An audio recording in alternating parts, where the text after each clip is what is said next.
Hello friends, welcome to this session. This session is part of our 10 minutes a day series और इस particular session में हम bank financial management that is BFM का important topic that is factors affecting the exchange rates इस पर detail discussion करने वाले हैं. Okay, so let us see कि कौन से factors ऐसे हैं जो कि exchange rates को actually affect करते हैं. So quickly we will have a look at that. Right in this particular session. तो ये जो सेशंस है 10 मिनट्स में बहुत इंपॉर्टेंट टॉपिक्स हैं उनके साथ किस तरह के क्वेश्चंस एग्जाम में आ सकते हैं इनका एक डिस्कशन है. ओके, तो एक्सचेंज रेट्स होते क्या है? We have already discussed about exchange rates and what is meant by exchange and foreign exchange का मतलब क्या है, फॉरेक्स का मतलब क्या है इन द प्रीवियस सेशंस.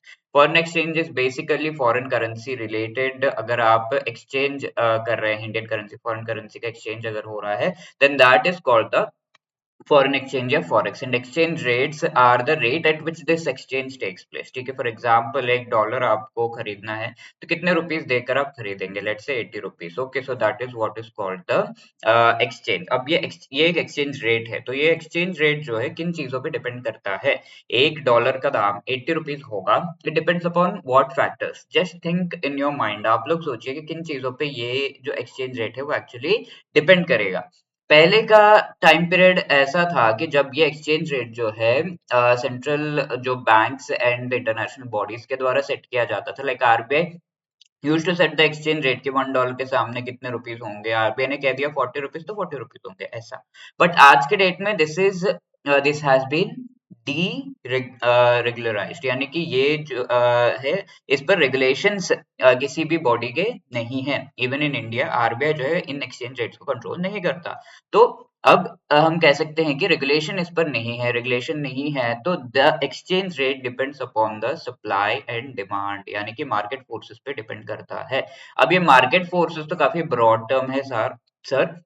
इसमें भी आपको if you can tell us कि किन फैक्टर्स पे एक्चुअली ये डिपेंड करता है. So the first thing here would be it depends upon some fundamental reasons, basic things which are like long term exchange rates को ये अफेक्ट करते हैं. Fundamental basic things like balance of payment. किसी एक country के पास कितने dollars हैं उन पर डिपेंड करता है. ऑब्वियसली अगर आपके पास डॉलर ज्यादा है कंट्री के पास तो डॉलर्स इजीली अवेलेबल है तो रुपी में जो मनी दे रहे हैं वो कम रहेगा. 70 रुपीज लेट्स से इस डॉलर पे दे रहे हैं. तो that is the balance of payment. Surplus balance of payment है तो होम करेंसी स्ट्रॉन्गर है. रुपीज आपको कम देने पड़ रहे, स्ट्रॉन्ग होम करेंसी रहेगा.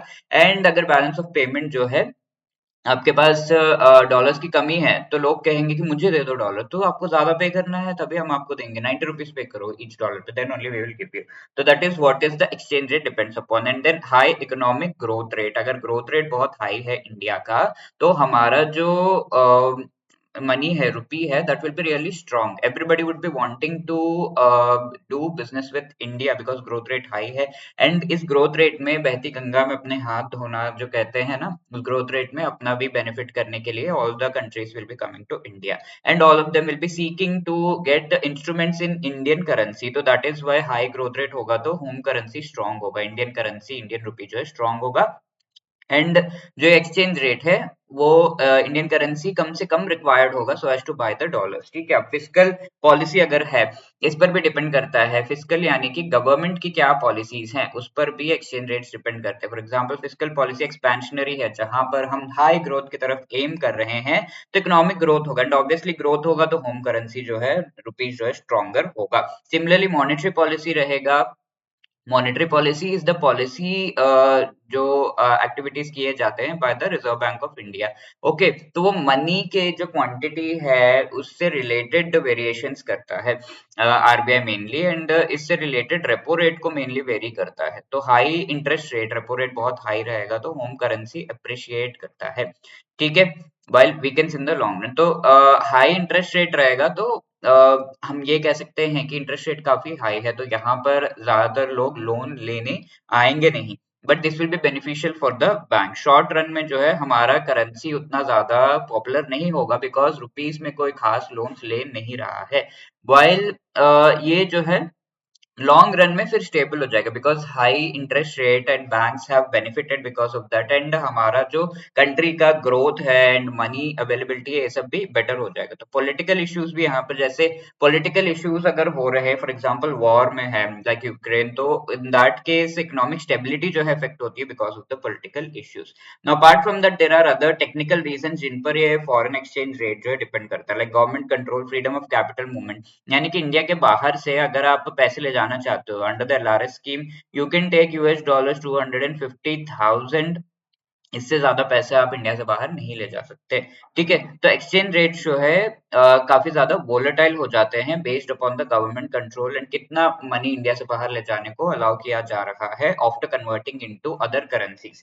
ठीक है, ऐसा होगा कि बहुत ही ज्यादा मनी को अलाउ कर रहे हैं तो ज्यादा से ज्यादा मनी ले जाने की कोशिश करेंगे, तो एक्सचेंज रेट्स ऑब्वियसली उसमें इफेक्ट होंगे। फॉरेन इन्वेस्टमेंट्स बहुत हाई आ रहे हैं तो द अमाउंट ऑफ डॉलर्स जो इंडिया के पास है वो इंक्रीज हो जा रहा है। ऐसे में ऑब्वियसली जो हमारा होम करेंसी है वो स्ट्रांग हो जाएगा एंड कम से कम रुपीस रिक्वायर्ड होंगे to buy the foreign dollars, because dollars जो है सरप्लस में हमारे पास अवेलेबल है। एंड ऑयल एक्सपोर्टिंग कंट्रीज जो है लाइक मिडिल ईस्टर्न कंट्रीज, उनके पास तो डॉलर्स काफी ज्यादा अवेलेबल होते हैं, ह्यूज सरप्लस होता है, तो they have a strong home currency. Next thing is speculation के बेसिस पर भी ये डॉलर एंड रुपीस के जो एंड वेरियस अदर जो एक्सचेंज रेट्स है वो डिपेंड करते हैं। स्पेकुलेशन का मतलब क्या है, कई लोग फॉरेन करेंसीज में दे इन्वेस्ट मनी, ठीक है, they invest their money, okay, and they think कि हाँ फ्यूचर में ये जो है इतना इतना मुझे प्रॉफिट देगा, but let's say does not give that profit, then they will pull back their money. तो इस तरह की चीजें स्पेकुलेट करते हैं, हाँ फ्यूचर में ये प्रॉफिट हो गए, ऐसा लॉस हो सकता है इसमें, पुल बैक द मनी ऐसे। इसके वजह से the quantity of dollars and the quantity of rupees जो हमारे इंडियन एंड फॉरेन मार्केट्स में है उसमें वेरिएशन आता है, जिसकी वजह से एक्सचेंज रेट्स में जो है वेरिएशन आने लगता है। ओके, तो ये मार्केट्स को डिसरप्ट करता है। फॉर एग्जांपल 80 रुपीज में एक डॉलर खरीद सकते हैं एंड 20 पैसा एक्स्ट्रा ऐड करके सेल कर रहे हैं, तो बाकी लोग भी ये चाहेंगे कि डॉलर्स पे इस तरीके का प्रॉफिट वो कमाए, they will also start buying and all of these things will actually vary the amount of dollars and rupees जो हमारे मार्केट में। इसका पॉजिटिव चीजें हैं स्पेकुलेशन का कि डेप्थ एंड लिक्विडिटी मार्केट को प्रोवाइड करते हैं, ज्यादा से ज्यादा लोग पार्टिसिपेट करने की कोशिश करते हैं, because not just for the purposes of the government and RBI, ये जो फॉरेन करेंसी रिलेटेड ट्रांजैक्शन है, it is also for the general people and the individuals, firms वगैरह भी स्पेकुलेशन के लिए इनमें जो है इन्वेस्ट करना शुरू कर देते। So these are the few things, let us answer this question, which among the following statement is correct with respect to foreign exchange rate. ठीक है, तो ये आपका होमवर्क क्वेश्चन है, तो please read the statements and try to answer this question in the comment section, I will be waiting for your answers. Apart from this, if you're preparing for the CAIIB 2025 का exam, then you should definitely consider कि हमारा जो master course है वो already available है, जिसमें आपको concept classes यानी कि शॉर्ट लेक्चर्स आपको प्रोवाइड किए गए हैं 15-15 मिनट्स के, जो कि आप on the go while you are in your break या फिर ट्रैवल कर रहे हैं वहां पे देखकर कंप्लीट कर सकते हैं। कंप्लीट सिलेबस यहाँ पे पढ़ाया गया है and before the exam live classes के थ्रू हम आपको जो है रिवाइज कराते हैं सारे concepts, each and every chapter के chapter wise MCQs and full length mock test भी अवेलेबल है, and also we have the short notes which you can use for revision before the exam. So all of this is there in this particular master course. You can click on the link given in the description and do not forget to use the code GAIB 75 so as to get 75% discount on this particular course, right? और कोई query आपकी है तो इस number पे आप call कर सकते हैं या फिर you can drop a mail at hello@edutap.co.in. So wishing you all the best. Thank you so much.